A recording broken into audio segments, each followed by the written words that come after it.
And we're halfway down. The CAF Champions League returned with its quarterfinals at first leg, and it was all action, all drama, all suspense, and everything you could possibly hope for in CAF club competition. It was non-stop action and talking points across the board, and really fun to follow. Now we wait for the second legs this weekend, with some teams hoping for a miracle and others in pretty good positions to progress. Hi, I'm the Football Otaku, and welcome to my CAF Champions League quarterfinal first leg wrap. If of course you're loving the content, don't forget to like, to share, and subscribe, and all that other wonderful stuff. Sorry for the late upload, but so much has been going on in the African continent. I think all of us know what is happening, and I might make a video on it in a week or so's time. But until then, let's talk about here and now. And here and now, we're here to talk about the Champions League. And now we start our action in Pretoria as Mamelodi Sundowns were given the Friday night lights, a very bizarre kickoff time by South African standards, as they would take on knockout stage debutants Stade Malien. As I'd mentioned leading up to the game, Sundowns had been in a pretty decent run of form. They've been able to really get their ship in order after the really rocky group campaign, but they were up against a Stade Malien team who are very impressive in the group stage as well, and they really were pretty impressive with a side from Mali. They were able to hang with Sundowns for quite a bit. They were able to hang with them. They were able to really stifle them and even create chances of their own. They were able to really be in the contest, but eventually they would tell, as with any golfing class does. Eventually the golfing class will find itself, and it found itself with a goal from Mamelodi Sundowns, which initially wasn't given. I mean, a fantastic through ball from Nuno Santos on the right side found Kuliso Mudau, and he was slot past the goalkeeper. At first the goal was not given, but unlike the group stage, the CAF Champions League in the quarterfinals onwards, we have VAR. So of course VAR looked back at the play and then determined that there was no offside, and in fact the goal was legit and it was given, and Mamelodi Sundowns would break the deadlock just before the half thanks to Kuliso Mudau, his first goal of the season, his first goal in the Champions League in a couple of years now. So it was quite impressive for him to find the back of the net, and it really did calm Sundowns' nerves. I mean, not that the nerves necessarily were jangling, but it would have been incredibly frustrating if they'd walked in knowing that they had the better of the first half. To be 0-0, knowing that they had the better of the first half would have definitely been frustrating, but 1-0 was able to relieve all that pressure. And in the second half, Sundowns really turned on the style. They would get a second goal. The goal would be scored by Brian Leon. I mean, it's crazy how Sundowns' form has coincided with the arrival of the Colombian international, Arthur Salles, with a fantastic over-the-top ball. Brian Leon with great instincts, whether it was beating the offside trap, a Stade Malien offside trap that really wasn't working, and would slot past the keeper for 2-0. And that was a big goal in the context of the tie. I mean, 2-0 is a very healthy lead to have. And like I said, Sundowns' form has really coincided with Brian Leon. He's really hit the ground running, got regular goals in the league, and now getting his third already in the CAF Champions League, despite playing 3 games. It's very impressive from the Colombian international. He's making a really good impact on the continent, which is something that's very important.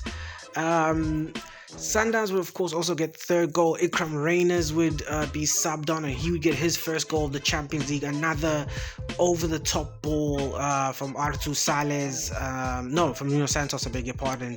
He was a top performer in this one. 2 assists from the Portuguese. He really showed his class in such an important game. He would find Ikram Reyners, who again would ghost past the Stade Malien defense, and eventually would prod home. Again, it was a goal that had an offside question mark next to it, but thankfully VAR was able to rule on the side of Sundowns for 3-0, and that was a big lead to get.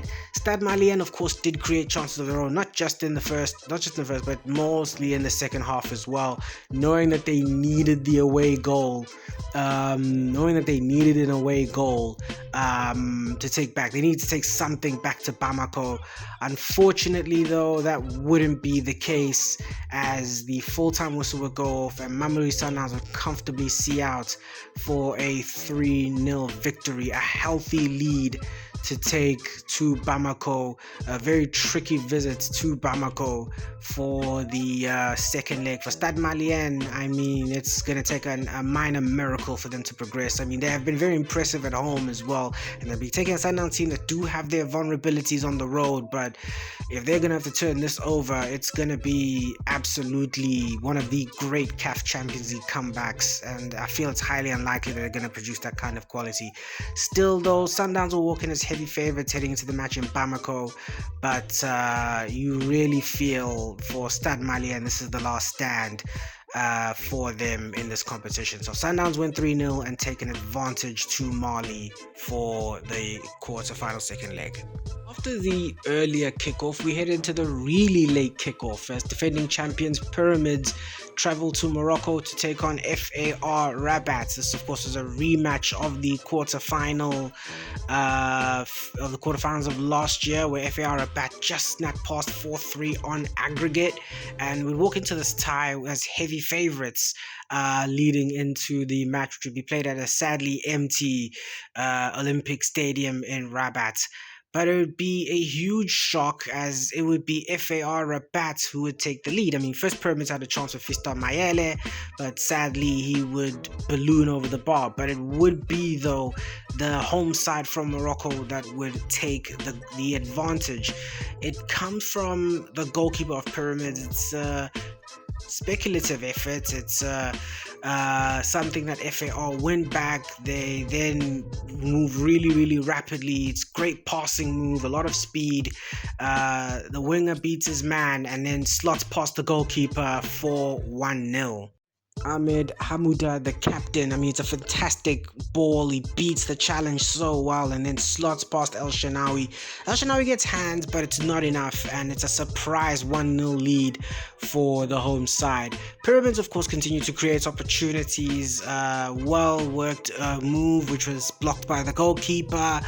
And also Mayele again. I mean, he doesn't score goals, but the one thing I did appreciate was he was part of the link-up play and started to produce a lot of link-up passes, something that a striker wouldn't necessarily do, but I mean, he did that job and did it pretty well, although he really needs a goal of his own. I mean, he is a goal getter at the end, so it'd be 1-0 at half-time to this team from Morocco, to the home side.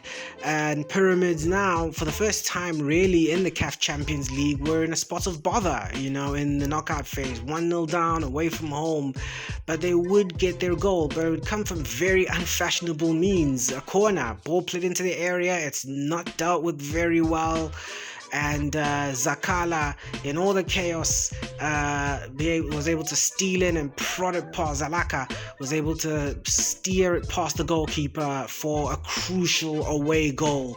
It's a scrappy goal. FAR Rabat don't do a good job of clearing. It's bobbling in the area, and Zalaka was the right man at the right time to prod past the goalkeeper and make it 1-1. That was a crucial away goal, and Pyramids really coming home with something. FAR Rabat would attack again and show that they weren't deterred, but the attacks weren't really that strong. I mean, they had some speculative efforts that really didn't trouble El Shenawi, the goalkeeper, and Pyramids, you really felt, despite a team that is really known for its attacking prowess, seemed to be pretty happy with the points. I mean, the draw, they seemed to be really happy. They weren't really troubled at all, and that's how it ended. 1-1, it's the perfect result for the team from Cairo to take home an away goal. It means that FAR have to score in Egypt in the second leg. And although it's not their best performance, they know it's a performance for the competition. It's a performance for the competition. And now for FAR Rabat, they really should have held on to that lead. I felt that if they'd won this game, they would have had a perfect opportunity when they go back to Cairo. But now it's level and Pyramids are at home, and it's going to be a much tougher tie to win now. So that's how it ends, 1-1, with Pyramids at the away goal and FAR having some work to do in the Egyptian capital. Quarterfinal 3 took place in Berkane as another knockout debutant, RS Berkane, hosted Al Hilal of Sudan in the Stade Municipal du Berkane. Very, very interesting game here, and like I said, it'll be against RS Berkane, who are experiencing CAF knockout competition, but I mean, it's more Confederations Cup experience up against the Al Hilal team, who were here last year, who are absolute mavericks and were the team that were able to top the group ahead of Mamelodi Sundowns.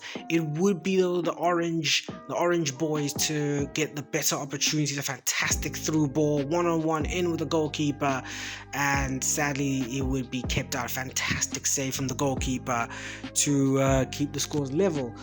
RS Berkane definitely started the stronger of the two sides. They create the much better opportunities. They were on many occasions 1-on-1 in with the goalkeeper, be able to break Al Hilal's lines, but just couldn't put those chances away. I mean, they were begging to be put away, but unfortunately that wasn't the case. And in CAF knockout football, in Champions League knockout football, you have to take those chances. You have to put those chances away, and unfortunately they would be punished as a well-worked Al Hilal move, working down the right flank.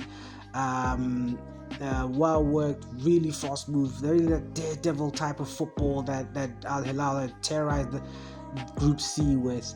A short cutback would find Rauf, who would play right in front of the goalkeeper and would slot it in for 1-0. It's a quick move, a well-worked team move, and really RS Berkane looked really static at the back, didn't really look like they were prepared. And Rauf, again, who's been a bit of a star for Al Hilal in this Champions League group stage, scoring the crucial away goal to give the Sudanese side the lead.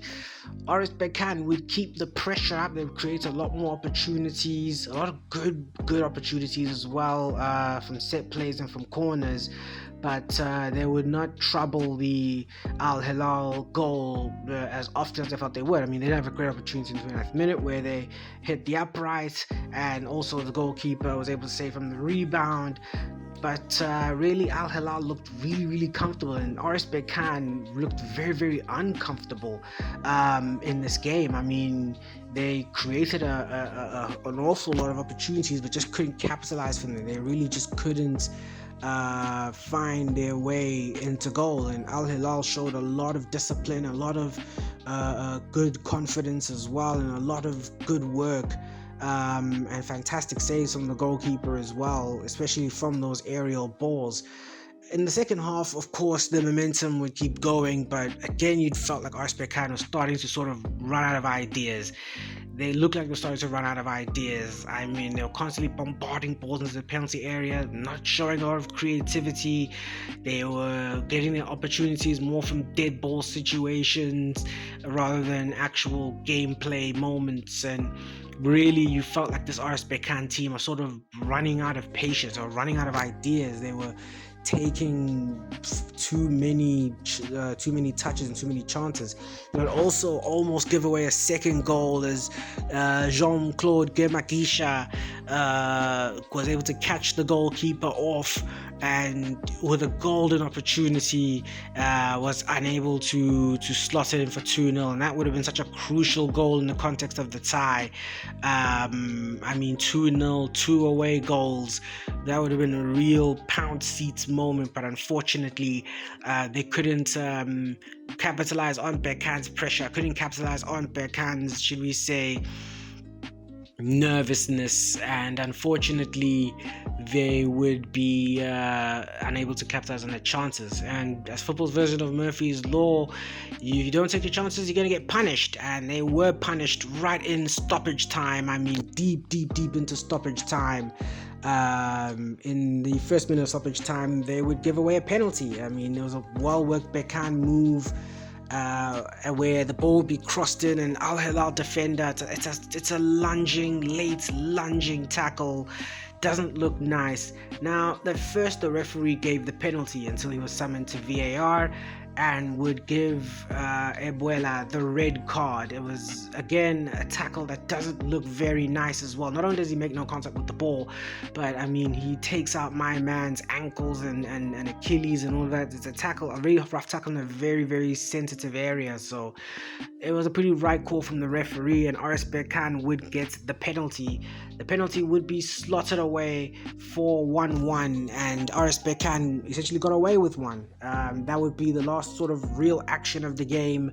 1-1 it ends, and for RS Berkane, I mean, if they play like that they're not going to get really far. I mean, it's for a team that came here with a lot of expectations, a lot of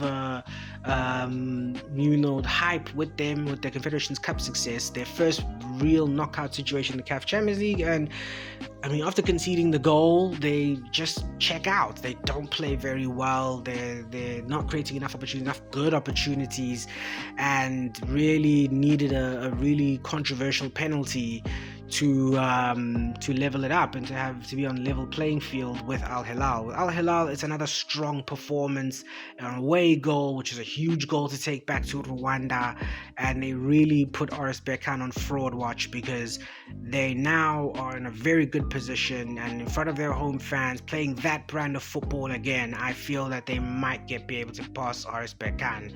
So it'll be very interesting, still very poised, still very tense, a lot still can happen. It's only half time, and it's only 1-1. Our final game of the weekend took us to Tunis, and it was the big one, the tie of the round, the big game in African football, as Espérance de Tunis hosted Al Ahly in the Stade Olympique Radez. It was a huge game. I mean, the atmosphere was phenomenal. It just had that big game CAF Champions League feel to it. And big crowd, two of the biggest names, one of the most historical matchups in CAF Champions League, and here we were again to experience it as Espérance take on Al Ahly. It's a game that was really close, really close. It was a game that was not for the faint of heart, and definitely not for the entertainment value. I mean, for all the hype and all the success and all the sort of momentum, it really lacked in entertainment value. I mean, not that there weren't chances or not that there weren't opportunities. Espérance sort of had the first opportunity with Jack Diarra, where he was able to get the ball into the box, but I mean, it was well dealt enough by the Al Ahly defenders as well. For Al Ahly, it's a performance that they really aren't going to be proud of. I mean, they do create enough opportunities as well, but they're not really clear cut. They're not very much worth their weight, and really Espérance made a very good job at keeping some of the danger men at Al Ahly quiet, like the likes of Mahmoud Trezeguet. They did a very good job at keeping him quiet as well, like the likes of Mohamed Tougai in defense as well, were able to keep him quiet. Jack Diarra as well was able to run really well past Mamadou Diakite were able to run past the Al Ahly defense really well, were able to bother Al Ahly's defense really well, just were unable to find that killer edge to really challenge Mustafa Shabir, the Al Ahly goalie. And then the big moment would come. A ball played into the area of the corner. It doesn't really look neat. It doesn't really look nice in the box. And then there's a hand being given. It's from Mohamed Hani. It looks really awkward. It looks really weird. He meets the ball at this weird angle. and also sticks his arm out, and referee Issa C from Senegal has no choice but to give the penalty. It's a very weird look, it's a very weird angle, but I mean, I think if you look at it, the ref had no choice but to give the penalty. Algerian defender Mohamed Tougai stepped up and was able to slot the ball past Shabir into the back of the net for 1-0 for Esperance, and the stadium just explodes. It's a huge cacophony of noise as the goal goes in. It's a huge goal in the context of the tie. It's the first goal of the tie, and it's a huge moment in the tie for Esperance to have this 1-0 lead. They would be able to see the game out for a full-time score of 1-0, and it's a fantastic result for the team from Tunis, for the team from Tunisia, the Blood and Gold. They were able to hold out for their first victory over Al Ahly since 2018, since the 2018 Champions League final. Their first victory over Al Ahly, and they have a lead to defend. Now, when they go to Cairo this weekend, they've got a huge lead to defend as well, and knowing that they haven't conceded an away goal is a huge result. For Al Ahly, it's not a great performance, and not only is it a great performance, but there's not a lot of discipline as well, especially with some of the fouls Al Ahly was making. They don't really have great tactical discipline. I mean, not just with Mohamed Hani and the penalty, but also some of the behavior of some of the Al Ahly players after the game, or even during the game, didn't really look very savory, and unfortunately doesn't look very nice in their eyes. So for Al Ahly, they'll have to improve their discipline. If they plan to salvage this tie at home, they're going to need to salvage their discipline. They're going to need to improve on their discipline.